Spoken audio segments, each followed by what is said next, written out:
Saudações, amantes da nona arte! Sejam bem-vindos ao canal Mega Comics.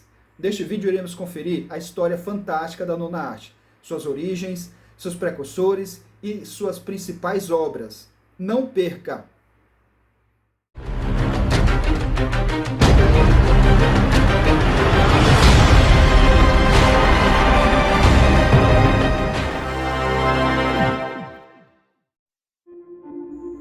Conhecida mundialmente como nona arte, as histórias em quadrinhos, ou HQs, narram histórias por meio de desenhos sequenciados, em pequenos quadros, nos quais a fala dos personagens aparece em balões de texto.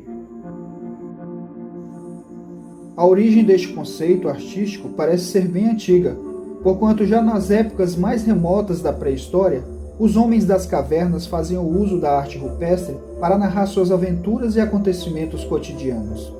Culturas antigas, como a egípcia e a grega, narravam histórias através de sequências de figuras desenhadas.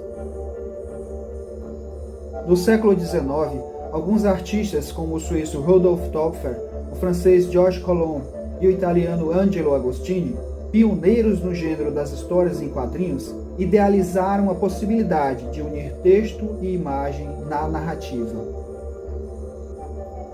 Cronologicamente, em 1827, na Suíça, Rudolf Töpffer criou a obra Les Amours de Monsieur Vibois.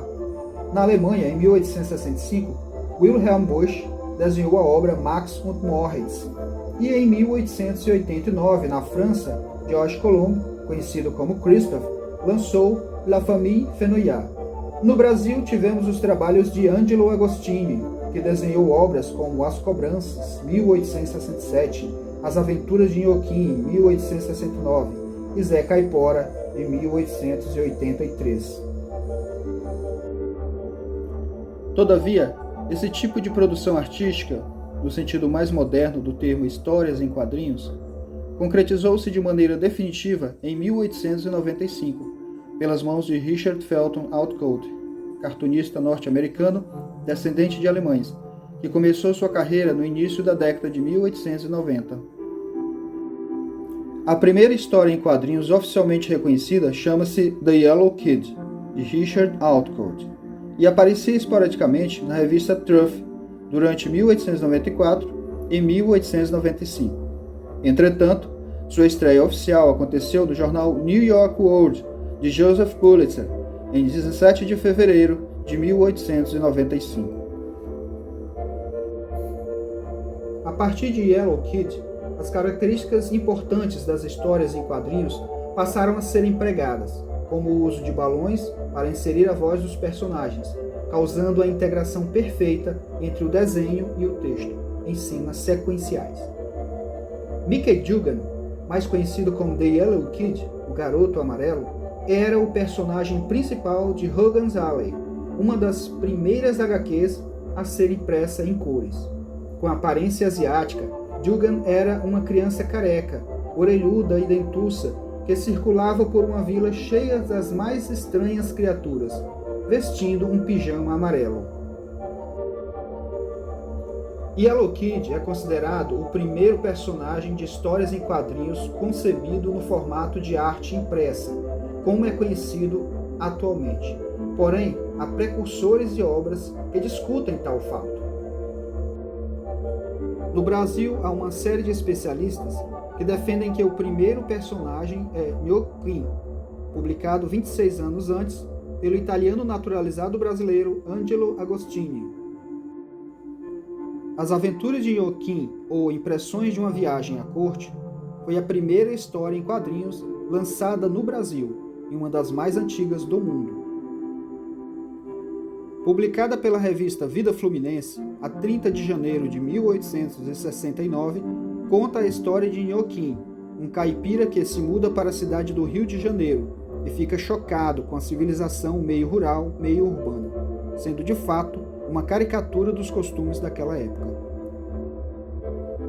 Devido sua importância para os quadrinhos brasileiros, em 1984 foi escolhido o dia 30 de janeiro para ser o Dia do Quadrinho Nacional, data em que são premiados os melhores profissionais do ramo, pela Associação dos Quadrinistas e Caricaturistas do Estado de São Paulo, com o troféu Angelo Agostini.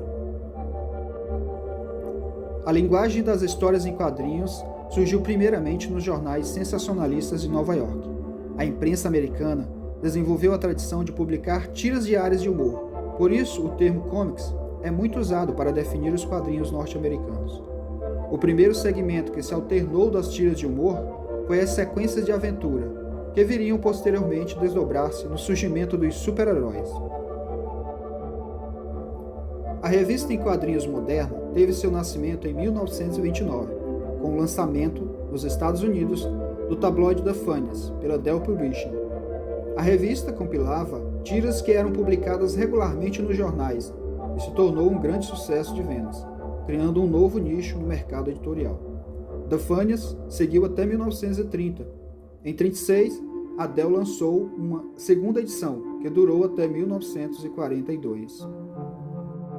As revistas em quadrinhos, que a princípio publicavam apenas compilações das tiras e páginas dominicais dos jornais, basicamente do gênero cômico, começaram a mostrar outros gêneros, como aventura, policial e terror. O lançamento da revista Action Comics número 1, em junho de 1938, pela editora norte-americana DC Comics, uma empresa ligada ao grupo Time Warner, deu início à Era de Ouro dos quadrinhos, e foi a primeira aparição de Superman, um herói com superpoderes criado por Jerry Siegel e Joe Shuster, inaugurando um gênero que deixaria a indústria norte-americana na vanguarda dos quadrinhos mundiais. Desde então, os quadrinhos se expandiram de maneira espetacular, tornando-se um dos gêneros artísticos mais cultuados no mundo, encantando gerações e destacando grandes escritores e artistas, como Will Eisner, Stan Lee, Jack Kirby, John Romita, Steve Ditko, Roy Thomas, John Buscema, Alan Moore, Garcia Lopes, George Pérez, dentre tantos outros. Curiosamente, a nona arte é conhecida por diferentes nomes nas diversas culturas do planeta, sendo chamada de quadrinhos ou gibi no Brasil, banda desenhada em Portugal, bande dessinée na França, fumetti na Itália, tebels na Espanha, historietas na Argentina e mangá no Japão. Incrível, não é? Você conhecia a história da nona arte? Qual o primeiro quadrinho, na sua opinião? Comente abaixo nos comentários. Um forte abraço e até breve.